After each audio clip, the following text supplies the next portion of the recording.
Agora sim, já estamos com o nosso entrevistado. Temos a honra hoje de receber para a sala de entrevista aqui do nosso programa Eugênio Machado Souto, o Geninho, técnico do Vitória, hoje participando conosco do Domingão Show de Bola. Uma honra poder falar com você. Tudo bem? Bom dia, Geninho.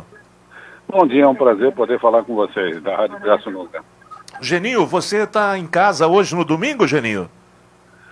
Tô como todo mundo, né? Confinado, tendo alguns cuidados, né? Nesse momento difícil que está todo mundo vivendo.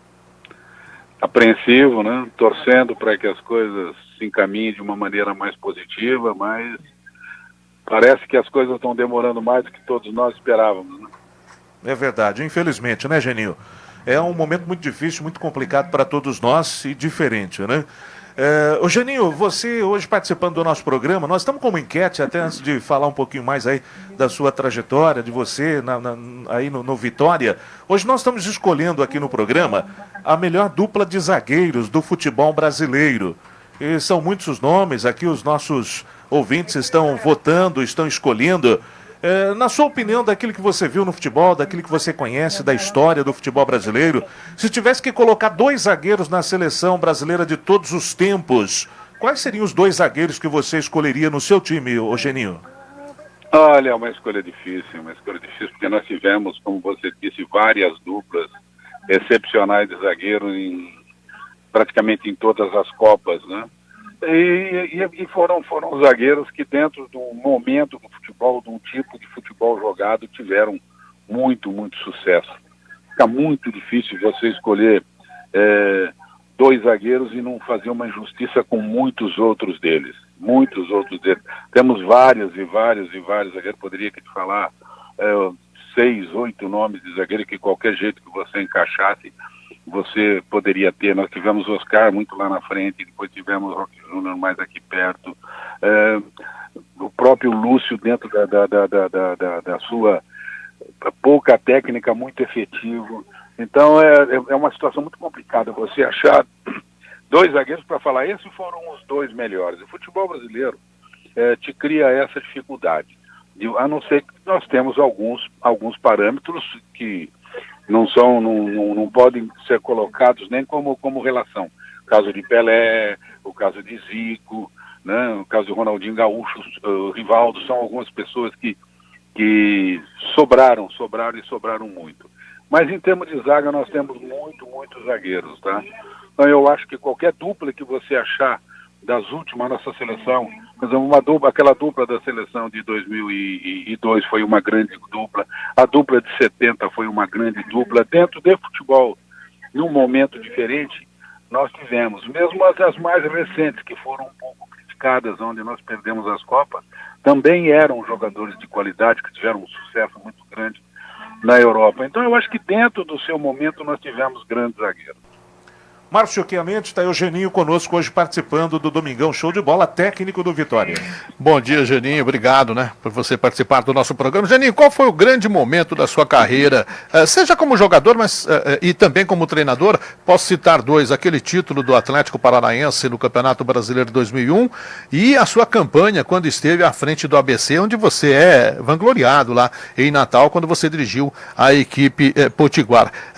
Você tem na sua mente aquele grande momento do jogador ou do treinador, Geninho? Olha, eu como jogador eu não tive assim um grande momento. Eu fui um goleiro razoável, né? Alguns acharam que ia ter um bom goleiro, mas fui um goleiro razoável.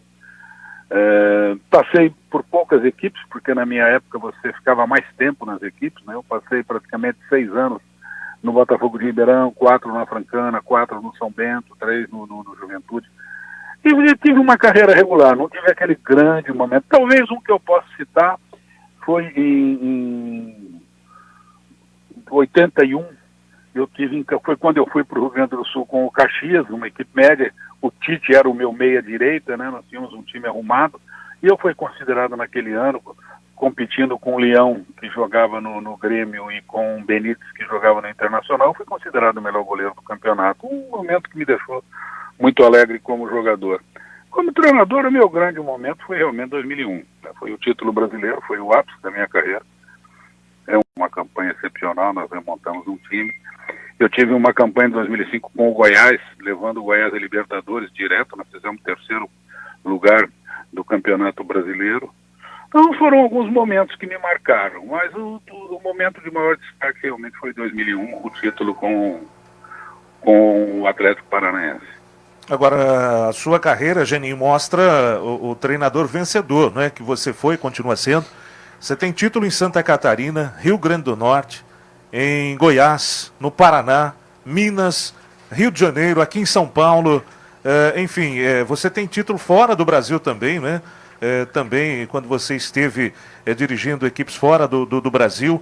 Então, é uma carreira realmente bastante vitoriosa. O que você espera daqui por diante, você que está comandando o Vitória, né? Como é que está o seu time? Como é que está, claro, nesse momento mais complicado, né? Também o protocolo lá em Salvador, lá na Bahia, né? Como é que anda neste momento e como é que está a preparação? Como é que você vê aí os próximos dias e os campeonatos que você vai disputar este ano com o Vitória? Qual é a perspectiva, Geninho? Bom, o Vitória está vivendo aquele momento que praticamente todas as equipes do Brasil estão vivendo, uma indefinição muito grande em relação àquilo que nós vamos ter, né?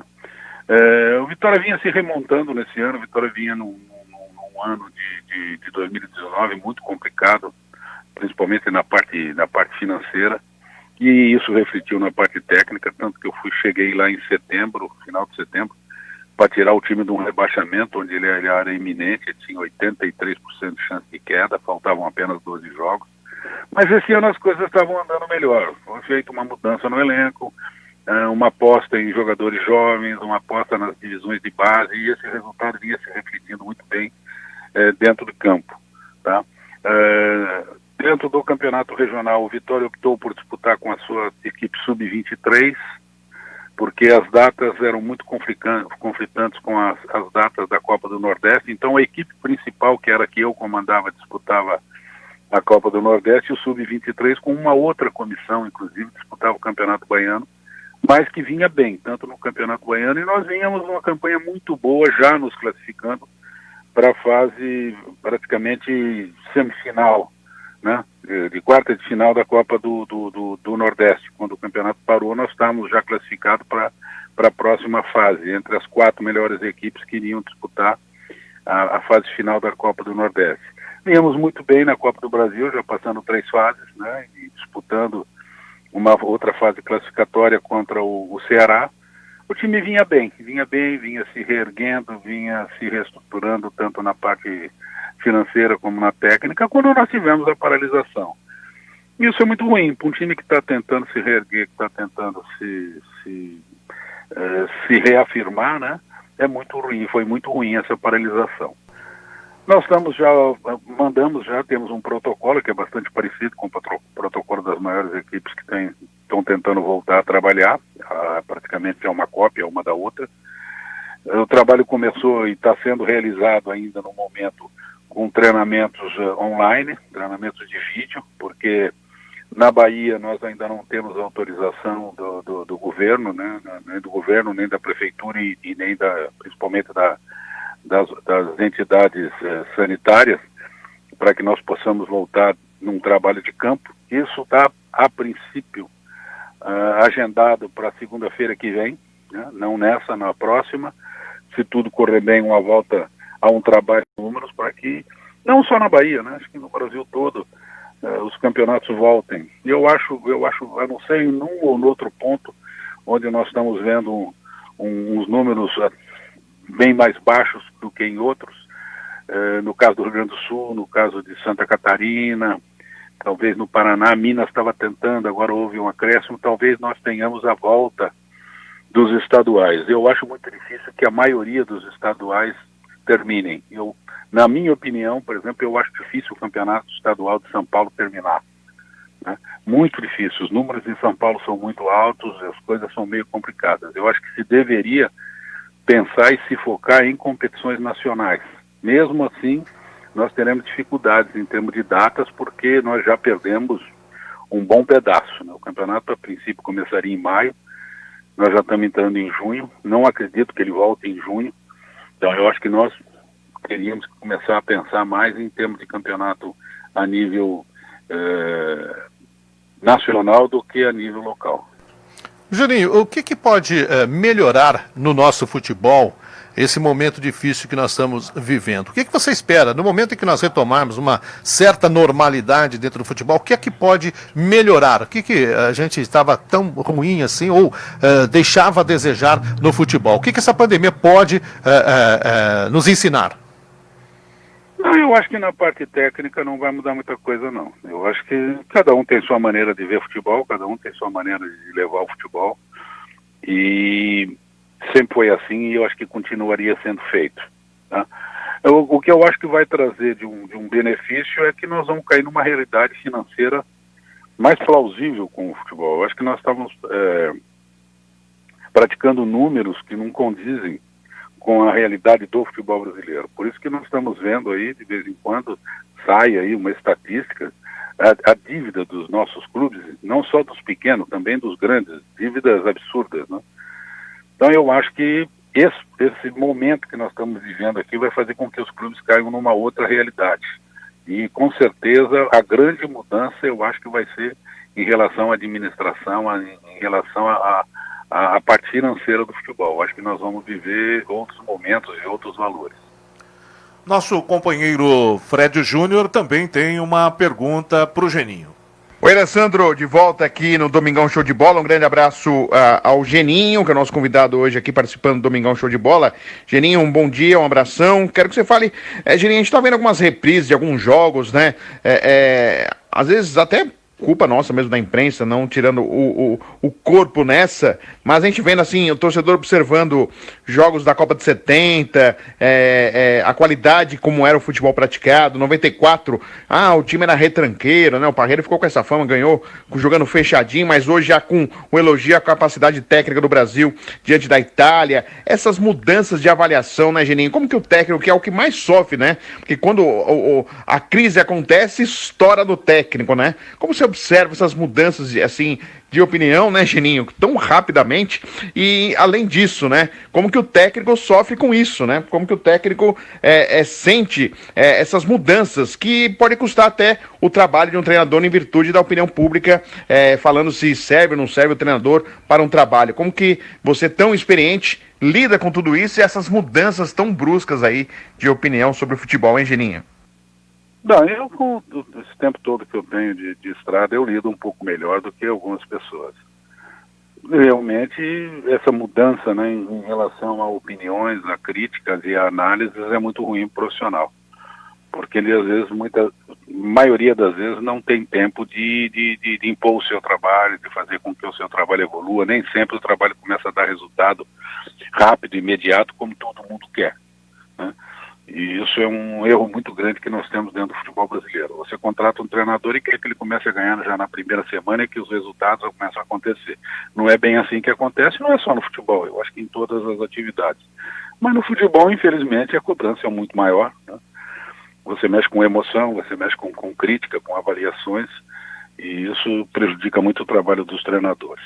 Eu acho que essas mudanças de estilo é uma coisa natural de acontecer, né? O futebol é dinâmico, existe a evolução, existe as mudanças na parte de treinamento, na parte de posicionamento, isso tudo reflete dentro de campo. Eu acho que o advento da preparação física foi o que causou a grande mudança tática, a grande mudança dentro da movimentação. Era um futebol mais lento, você treinava a princípio uma vez por dia, e o trabalho não era muito efetivo, muito forte, era mais bola, mais jogo do que qualquer outro tipo de atividade. Depois passou-se a treinar uma vez por dia, mas começava a se colocar um trabalho físico um pouco mais forte. Depois passou para 2 períodos e as coisas foram evoluindo.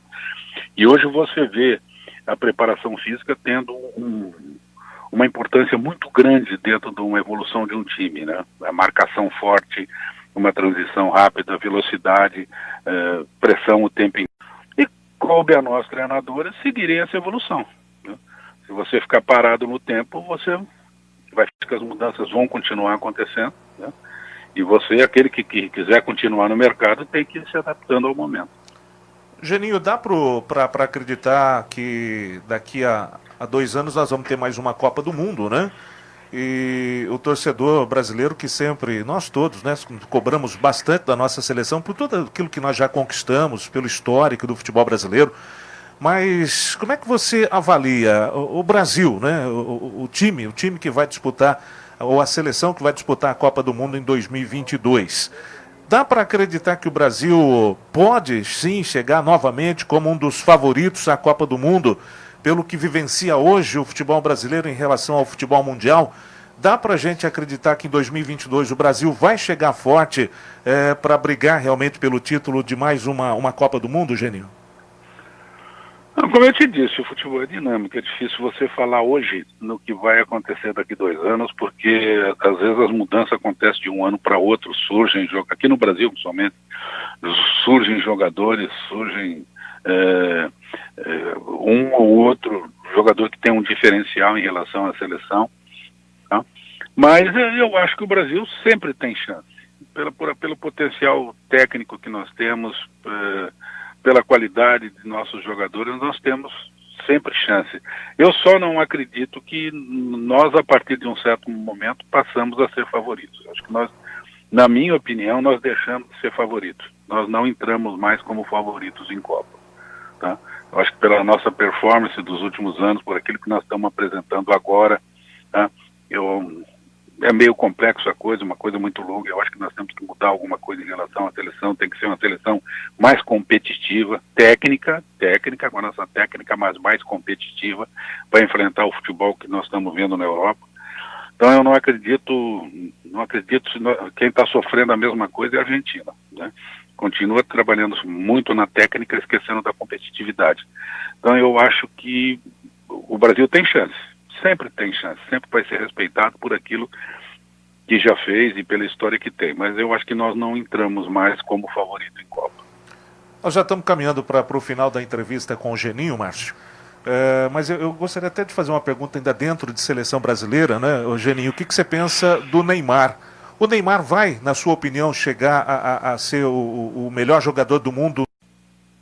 O seu desempenho dentro de campo.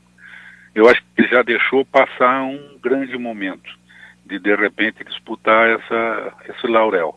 Mas acho que ainda pode correr atrás. Acho que está mais difícil para ele agora. Tá? Estamos vendo agora uma possibilidade, de repente, dele voltar para o Barcelona, de repente voltando para um time do porte do Barcelona, com destaque do Barcelona, pelo plantel do Barcelona.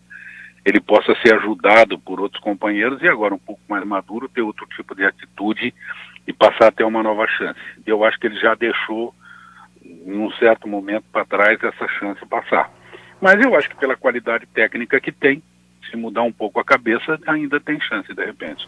Muitas pessoas participando do programa aqui, Geninho, e parabenizando você pela clareza, pela lucidez com que você se manifesta sobre os temas que são tratados aqui no programa, né? E eu destaquei um aqui, até para uma descontração nesse final, um dizendo assim: o Geninho é o treinador do pega para o Roger em 2003 na Copa Libertadores da América, Corinthians. O Roger era um garoto, né? Havia lançado o Roger há pouco tempo. No primeiro jogo, o Kleber, que era titular, tinha sido expulso. Ele estava jogando o Roger, né?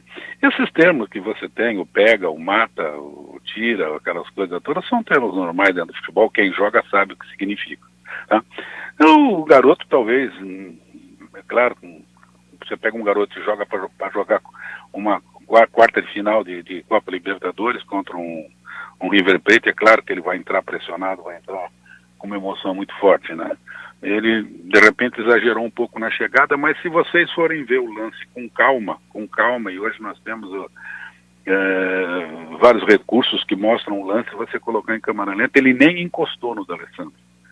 Ele chegou e bateu o pé do lado da bola. Ele não chegou a encostar nem do D'Alessandro. O D'Alessandro deu um grito, faz isso até hoje no Internacional, se jogou como se tivesse tido uma perna quebrada e o juiz entendeu que a jogada foi forte. É claro, houve um pouco de ímpeto do Roger na época, mas se você for ver o lance, se vocês tiverem a oportunidade de ver o lance hoje em câmera lenta, ele nem encostou no D'Alessandro. Tá certo. Geninho, queremos agradecer a sua participação, Geninho, hoje com compromisso e atendendo, né, a nossa equipe. O Geninho, que é natural de Ribeirão Preto, residência fixa ainda é Ribeirão, Geninho? Não, Santos. Santos, está em Santos. E o Geninho que hoje participa do nosso programa, brilhantando o nosso programa. Queremos desejar a você muita sorte, muito sucesso à frente do Vitória. Parabéns por tudo aquilo que você fez na sua carreira como jogador e principalmente depois como treinador também, né? Por onde você passou, deixou amigos, isso é muito bom. As mensagens não param de chegar aqui pelo Facebook, YouTube, todo mundo cumprimentando o Geninho, né? Parabenizando pela sua história de vida e como profissional. E deixar para você um forte abraço. Obrigado mais uma vez e sucesso sempre aí na sua trajetória, viu, Geninho? Então, eu que agradeço, foi um prazer participar do programa de vocês. Um abraço a todos os torcedores aí, tá? E vamos torcer para que essa situação que nós vivemos hoje termine, para que a gente volte com o nosso futebol, que é o que acho que todo torcedor está esperando. Um abraço a você. Muito obrigado. Tá aí o Geninho, técnico do Esporte Clube Vitória, participando hoje do nosso programa no Domingão Show de Bola. Mas muita gente, né? Muita gente mandando mensagens aqui, mandando um abraço pro Geninho, pedindo pro Geninho falar da época que ele esteve comandando um time da Al-Shabaab, é isso? Da Arábia, né? Ele esteve lá. Esteve lá também, lá ele ganhou títulos também. Aqui não dá, né? Muita coisa pra gente falar aqui. Gente recordando aqui do Geninho no Santos, né? Em 1987. Enfim, foram buscar aqui, lá do ABC você falou, ídolo, né? Lá no Rio Grande do Norte. Muita gente participando. Um abraço pro Clériston. Também para o Adão, para o Marcelo, o pessoal de Poços de Caldas, mandando para a gente aqui algumas mensagens também, dizendo que conhece o Geninho, pessoa fantástica. Tem pessoas falando aqui que conhecem, inclusive, a família do Geninho, né? São pessoas próximas a ele. A gente vai encaminhar para o Geninho aqui as mensagens que chegaram. Muito bacana, muito legal.